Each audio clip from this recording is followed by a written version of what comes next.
السلام عليكم، أهلا وسهلا فيكم بقناة وصفات على الحاج. اليوم إن شاء الله حنشتغل مع بعض كيكة البرتقان.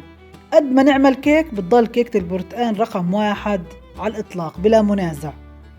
كيكة أهالينا، كيكة الطيبين زي ما بتحبوا تسموها. بس بدي أعملها صوص كريمي بطعم البرتقان تحفة. تابعوني بالفيديو، خلينا نشتغلهم مع بعض.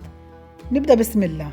بحتاج ل3 بيض، كوباية عصير برتقان، معلقتين بشر برتقان، كوباية ونص سكر، كوبايتين ونص طحين، نص كوباية زيت، معلقة كبيرة بيكنج باودر ومعلقة صغيرة فانيلا ونص معلقة صغيرة بيكنج صودا أو كربونات. دايما بالكيك بفضل ننخل الطحين مرتين أو 3، أفضل لقوام الكيك. بضيف البيكنج باودر والبيكنج صودا على الطحين، بخلطهم مع بعض وبرجع بنخلهم مرة تانية.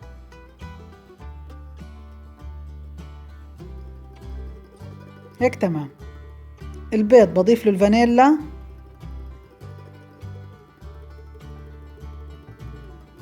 بخفقهم مضرب الكهرباء. خلال الخفق بدي أضيف السكر شوية شوية وأضل أخفق.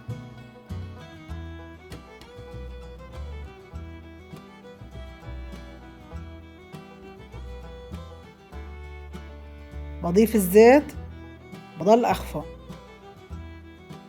بشر البرتقان. هيك تمام. الآن بدي أضيف الطحين شوي شوي لخليط البيض. بدي أستعمل المضرب اليدوي. دايما في الكيك حاول لما بدك تضيف الطحين خلص تستعمل المضرب اليدوي الويسك. بضيف كل كمية الطحين. الخليط بكون تقل، بضيف عصير البرتقان، بضل أخلط. هيك تمام. القالب دهناه بزبدة ورشاه طحين. بصب خليط الكيك فيه. طبعا هذه التحضيرات بتكون من قبل، القالب مدهون من قبل والفرن محمى من قبل. بدخلها الفرن على درجة حرارة 160. بدي أعمل الصوص الكريمي. بدي مثلث جبنة ونص علبة قشطة، معلقتين كبار من الحليب المكثف.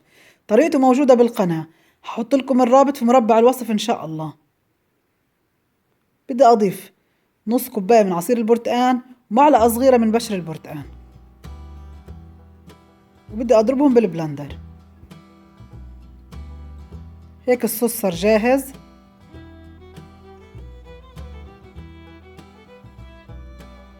الكيكة كيف بفحصها؟ بدخل السكينة فيها، لما تطلع نظيفة بتكون هيك الكيكة تمام. بحاول أمرر السكينة على كل الأطراف قبل ما أقلبها.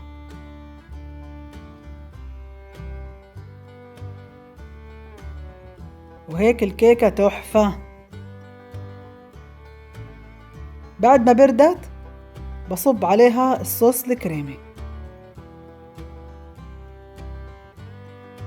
وهيك بتكوني عملتي أطيب كيكة برتقان على الإطلاق. حياكم الله.